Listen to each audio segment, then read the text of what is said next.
Hello, good morning, my dear student of class 8. I am Paromita ma'am, your English teacher.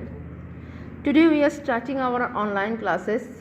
As we all know, due to COVID-19 increases cases, we have to close our school, and for that we have to don't stop our classes. So we started our classes throughout online. I hope you all of the students, you cooperate with us and give your 100% response on behalf of the online classes. बच्चे हम चाहते हैं कि हम जिस परिस्थिति में situation में जाके ऑनलाइन क्लासेस को अपना रहे हैं उसका आप पूरे से पूरी तरह का एफर्ट दे, परफॉर्मेंस दे अपने तरफ से। जो भी सब्जेक्ट टीचर्स जो भी होमवर्क्स वगैरह जो भी एक्सप्लेनेशन सब्जेक्ट की रिलेटेड भेजते हैं, सेंड करते हैं ग्रुप में throughout the link, you people please watch it and listen it very carefully. और इसके बाद जो भी होमवर्क मिलता है उसके regarding you have to send it on the group on that particular timing के अंदर हमें अपना होमवर्क जो भी हमें मिल रहा है वो हम भेजेंगे। और everybody should write down his or her name in the below of the homework भेजने के बाद होमवर्क के नीचे हर कोई अपना नेम स्पेसिफाई करेगा और सब्जेक्ट भी स्पेसिफाई करेगा। Understood my point boys and girls for both of you. Now today we are starting our English classes and we are reading our books, the English channel, a multi-skill English course book 8. These books we are reading the whole of the class 8. So today we are starting the night voices throughout the poem Night Voices, and here is the poem. So beginning this poem, I want to tell you something about the poet. The poet name is Sir Arthur Conan Doyle. So beginning to the poem, I want to tell you about the poet. Sir Arthur Conan Doyle was a Scottish physician and renowned writer. He is the creator of the famous detective series of Sherlock Holmes, and he was born on 22nd May 1859. Sir Arthur Conan Doyle का हम हर कोई छोटे से छोटे लोग से बड़े तक हर कोई बहुत मशहूर मानते हैं, क्योंकि हम उनके लिखे हुए कविता के बारे में भले ना पढ़े हैं, उनका जो सबसे बड़ा डिटेक्टिव सीरीज़ जो कि वर्ल्ड वाइड फेमस है, and that is the series of Sherlock Holmes. हम सब जानते हैं जासूस के सबसे बड़ा जो कैरेक्टर है दैट इज़ शर्लक होम्स। सो ये शर्लक होम्स सीरीज़ का रचयिता कौन थे? सर अर्थर कोनन डॉयल, और जो कि 22 मई 1859 में पैदा हुए थे। Okay, so here is the very short summary about the poet. We need to know about him that he was also a Scottish physician. वो राइटर होने के साथ साथ, वो कवि होने के साथ साथ वो बहुत अच्छा एक फिजिशियन भी थे। फिजिशियन मतलब डॉक्टर टाइप के। So here is the briefly description, माने short description about sir Arthur Conan Doyle. Now today we are starting his first poetry and that is Night Voices. आज हम उन्हीं का पहला पोइट्री पढ़ेंगे जिसका नाम है Night Voices. So let's start the poem with line by line explanation. Father, Father, who is that whispering? Who is it who whispers in the wood? You say it is the breeze, as it shy among the trees, but there's someone who's whisper in the wood. So basically in this poem we see the Night Voices is a very creepy poem. Night voices का जो night voice जो poem हम लोग पढ़ रहे हैं वो बहुत क्रीपी पोएम है। क्रीपी मतलब बहुत ही आसान और बहुत सिंपल पोएम, जिसे उसे क्रीपी पोएम बोला जाता है। The first two stranger, today we are reading actually two strangers of the fontrait. तो ये फर्स्ट टू स्ट्रेंजर में क्या बताना की कोशिश कर रहे हैं? In the first two stranger as seen to be the part of an active conversation between a child and his father. ये जो दोनों स्ट्रेंजर आज हम लोग पढ़ेंगे और होल ऑफ द पोएम में हम लोग देखेंगे एक स्वीट कन्वर्सेशन चल रही है एक बच्चे के साथ उसके पापा का। और स्वीट कन्वर्सेशन चल रही है और कब चल रहा है? when the mood is dark. when the mood is dark मतलब in the night time, मतलब रात के टाइम में एक बच्चे उसके पापा के साथ क्या कन्वर्सेशन कर रहा है, we will need to know. तो इन द फर्स्ट स्ट्रेंजर हम लोग क्या देख रहे हैं? Father, father, who is that whispering? Who is it who whispers in the would? तो पहले स्ट्रेंजर में फर्स्ट टू लाइन में हम समझ जाते हैं इजीली कि बच्चा अपने पापा को पुकारता है, पापा पापा, डियर पापा। हु इज़ दैट व्हिस्परिंग, कौन है व्हिस्परिंग करके बात कर रहा है। As we know that whispering means फुसफुसाना ना, मतलब गुपचुप करके जो बात होता है, बहुत ही धीरे धीरे जो बात आती है, फुसफुसाना, दैट इज़ कॉल्ड व्हिस्परिंग। तो पापा पापा कौन है जो ऐसे व्हिस्परिंग करके फुसफुसा के बात कर रहा है। हु इज़ इट, हु कौन है वो जो कि व्हिस्पर्स इन द वुड, मतलब लकड़ी के पीछे से ऐसे आवाज़ आ रहा है फुसफुसाने का। लकड़ी से कौन फुसफुसा के बात कर रहा है।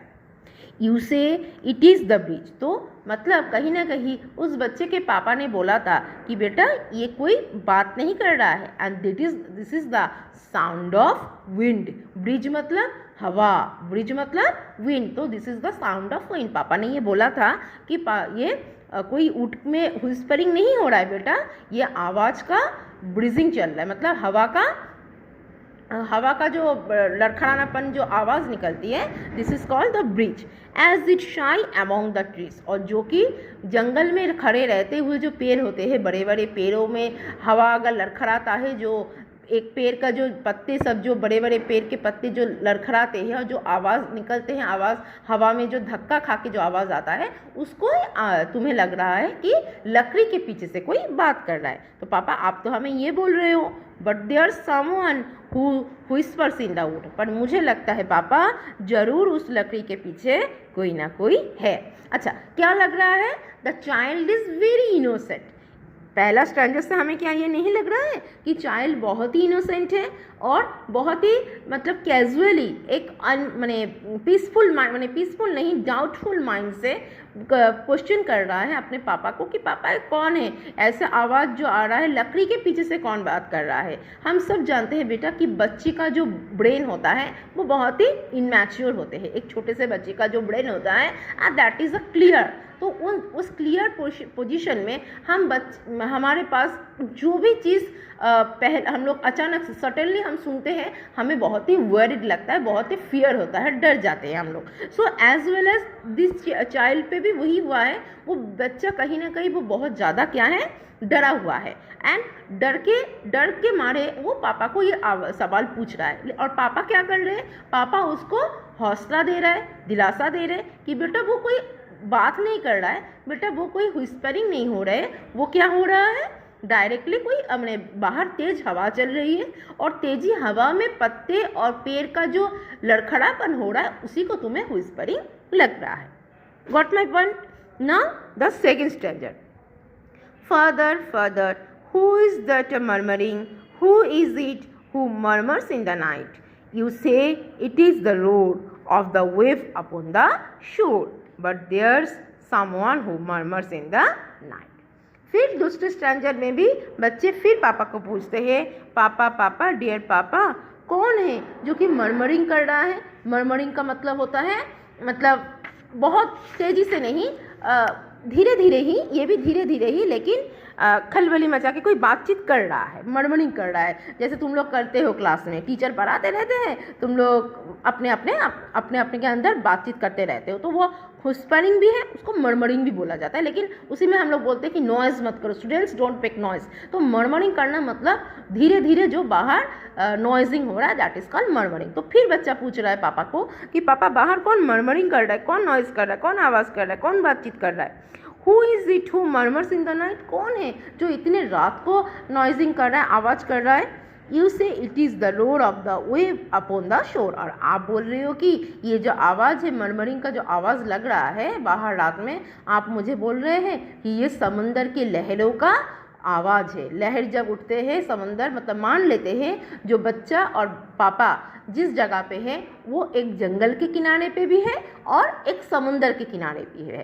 तो समंदर का जो लहर उठता है, वो लहर जो ड्रॉप डाउन करते हैं, उसका जो आवाज़ आ रहा है, पापा बोलते हैं कि बाहर कोई बात नहीं कर रहा है बेटा, बाहर क्या हो रहा है, समंदर के लहरें अपना मोशन का आवाज़ दे रहा है। But there is someone who murmurs in the night, लेकिन बच्चे का मन फिर भी नहीं मानता है और वो बोलता है, नहीं पापा, कोई तो है जो कि बाहर बहुत बात कर रहा है। So students, we are reading today at this first two standard, जहाँ पे क्या हो रहा है, In the first stanza, a child seems to be scared of something. The child can hear noises coming from the forest nearby.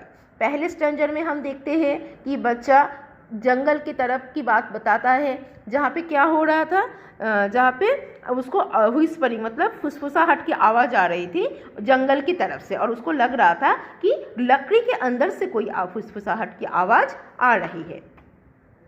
He asked his father about the whispers that could be heard.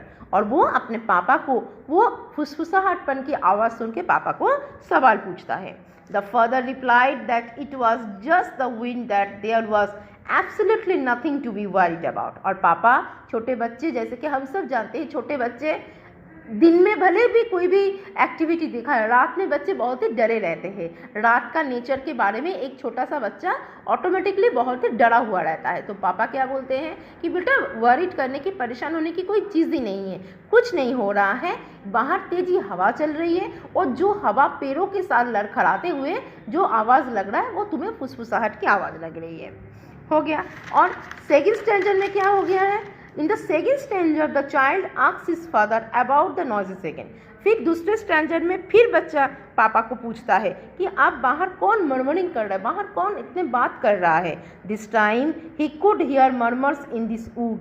अब इस बार वो लकड़ी से, जैसे कि लकड़ी का फुसफुसा मतलब बहुत धीरे, व्हिस्परिंग और मर्मरिंग में डिफरेंस समझो. व्हिस्परिंग मतलब है बहुत धीरे धीरे धीरे धीरे फुसफुस करके जो बात होता है, दिस इज व्हिस्परिंग. और मर्मरिंग मतलब बहुत धीरे धीरे गुनगुन गुनगुन करके जो बात होता है, दिस इज मर्मरिंग. तो पापा कौन अब की बार कौन बात कर रहा है इतने रात को? But again his father replies that those were sound of the waves hitting the sea shore. लेकिन अब की बार फिर पापा बच्चे को कंसोल करता है ये बोल के कि बेटा कोई मर्मरिंग नहीं कर रहा है, इतने रात को कोई बाहर बात नहीं कर रहा है. जो आवाज़, जो बात का तुम्हें लग रहा है कोई बात हो रही है, वो बात नहीं है बेटा. वो क्या है? समंदर के लहरें जो कि लड़खड़ा रहे हैं. वेव मतलब समंदर के लहरें उठ रहे हैं और गिर रहे हैं, उसी का जो वेविंग साउंड है वो हमारे पास हिट हो रहा है. And the child believe that there had to be someone who was murmuring at it was not just the sound of wave. But बच्चा तब भी इस बात को एक्सेप्ट नहीं करता है कि ये आवाज़ जो है वो समंदर की तरफ से आ रहा है. So children, here is the two stanza we are reading today, The Night Voices, poet by Sir Arthur Conan Doyle. I request to you people that please carefully read these two stanzas and write down in a copy and send it to the group. Have a goodbye and